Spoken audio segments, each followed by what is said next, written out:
Detik-detik menjelang pertandingan krusial melawan Bahrain di matchday ketiga kualifikasi Piala Dunia Zona Asia babak 3. Sosok yang menjadi pelaku peristiwa memalukan di Bahrain 12 tahun yang lalu muncul ke publik beberkan semua di balik layar kekalahan 10-0 tersebut. Begini penjelasan lengkapnya. Gak terasa ya, dedikasi Sintayong bersama timnas Indonesia sudah sampai sejauh ini. Pada laga melawan Bahrain nanti Sintayong telah melewati kebersamaan bersama timnas Indonesia sebanyak 50 laga. Begini fakta menariknya. Sebelum lanjut ke beritanya, jangan lupa untuk tekan tombol subscribe agar kamu tidak ketinggalan konten menarik lainnya dari channel Total Timnas. Detik-detik menjelang pertandingan krusial melawan Bahrain di matchday ketiga kualifikasi Piala Dunia Zona Asia babak 3. Sosok yang menjadi pelaku peristiwa memalukan di Bahrain 12 tahun yang lalu muncul ke publik beberkan semua di balik layar kekalahan 10-0 tersebut. Begini penjelasan lengkapnya. Timnas Indonesia pernah mengalami kekalahan memalukan saat dibantai 0-10 oleh Bahrain pada babak kualifikasi Piala Dunia 2014. Setelah 12 tahun berlalu, kenangan pahit itu masih membekas di benak mantan pemain Randy Irwan yang mengungkapkan harapannya menjelang pertemuan kedua tim di kualifikasi Piala Dunia 2026. Pelatih Sintayong akan memimpin timnas Indonesia menghadapi Bahrain di Bahrain National Stadium, Rifa, pada 10 Oktober mendatang. Kenangan pahit itu masih melekat dalam ingatan saya. Saya berharap Coach Sintayong bisa menghapus rasa malu tersebut. Saya berdoa timnas Indonesia bisa mengalahkan Bahrain kali ini, ujar Randy.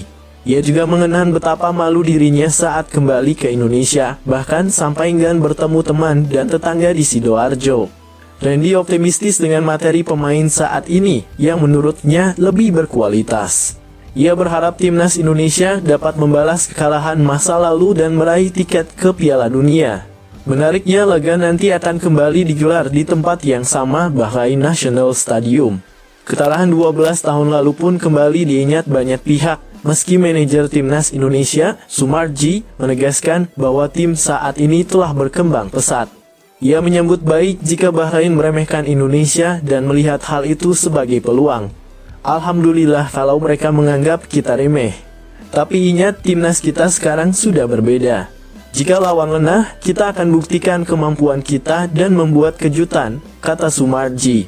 Dengan semangat pembuktian ini, timnas Indonesia diharapkan mampu tampil maksimal dan menghapus kenangan buruk dari pertemuan sebelumnya. Selain Randy Irawan, ada juga pemain yang berani angkat bicara terkait peristiwa memalukan tersebut. Dia adalah Aditya Putradewa.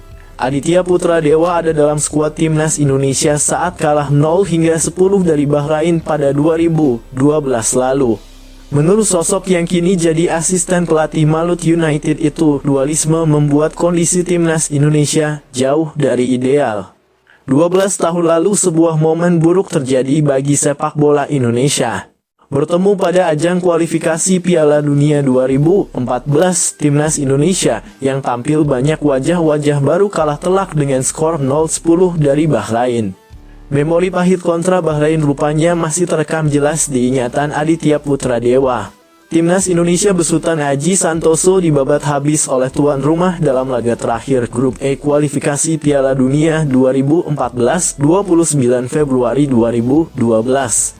Ketika itu Aji Santoso tak bisa memanggil semua pemain terbaik untuk menghadapi kualifikasi Piala Dunia 2014 Zona Asia.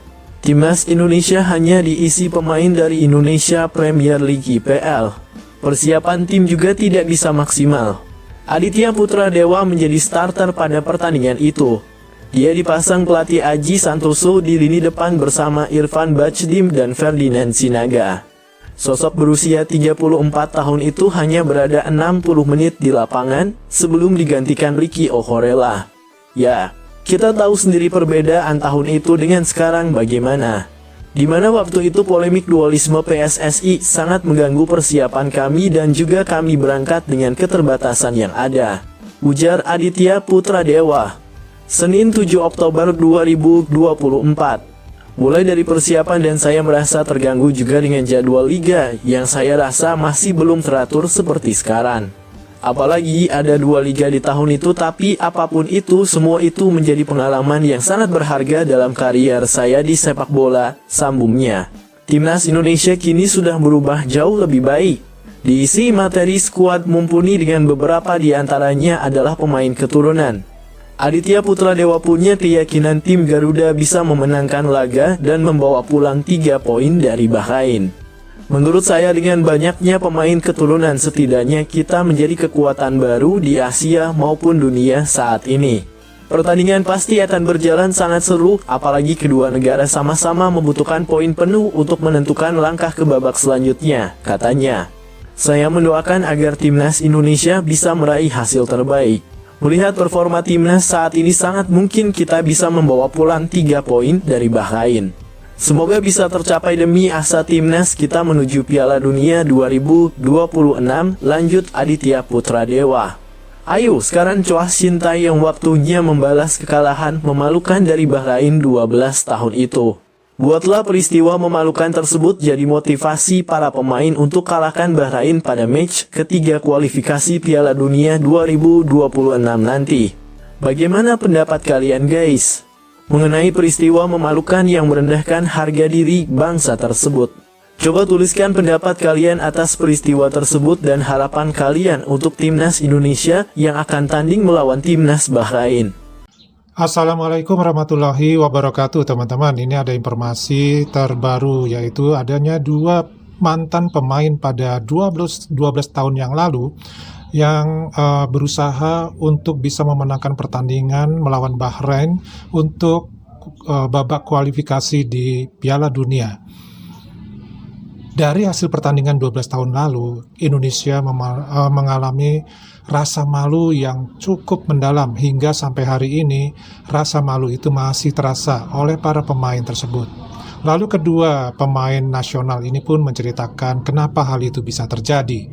Yang jelas di sini adalah adanya pertama dualisme dari PSSI itu sendiri ketika jadwal pertandingan antara pertandingan lokal dan juga pertandingan internasional ini tidak terjadwal dengan maksimal. Artinya di sini pemain memiliki konsentrasi yang terpecah menjadi 2 karena harus berjuang untuk permainan pertandingan lokal dan sekaligus untuk mempersiapkan diri menghadapi pertandingan internasional. Tentu inilah yang menyebabkan para pemain tidak bisa maksimal di dalam mencapai keinginannya memenangkan pertandingan melawan Bahrain pada 12 tahun yang lalu.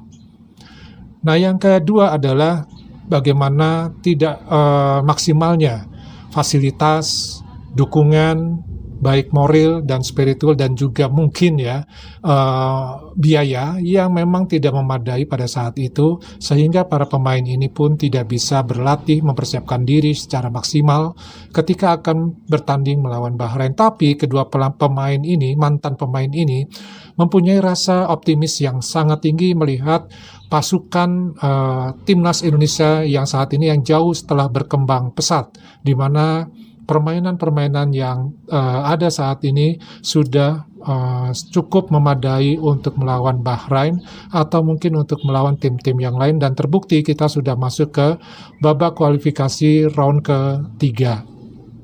Tentu ini adalah harapan kita bersama bahwa timnas kita hari ini tanggal 10 Oktober 2024 akan memenangkan pertandingan melawan Bahrain sebagai rasa balas dendam kita terhadap 12 tahun yang lalu. Kita menahan malu selama 12 tahun yang lalu ketika menghadapi Bahrain.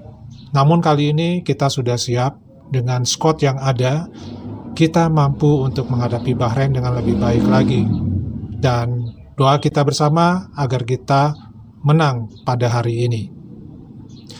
Nah, dari Padi cukup dulu. Komentar teman-teman Padi tunggu. Mudah-mudahan ini adalah menjadi ajang ataupun pertarungan yang sengit karena juga disiarkan oleh 200-an negara yang menyiarkan secara langsung pertandingan kita pada hari ini melawan Bahrain. Kita doakan bersama hari ini kita akan menang. Wassalamualaikum warahmatullahi wabarakatuh. Salam.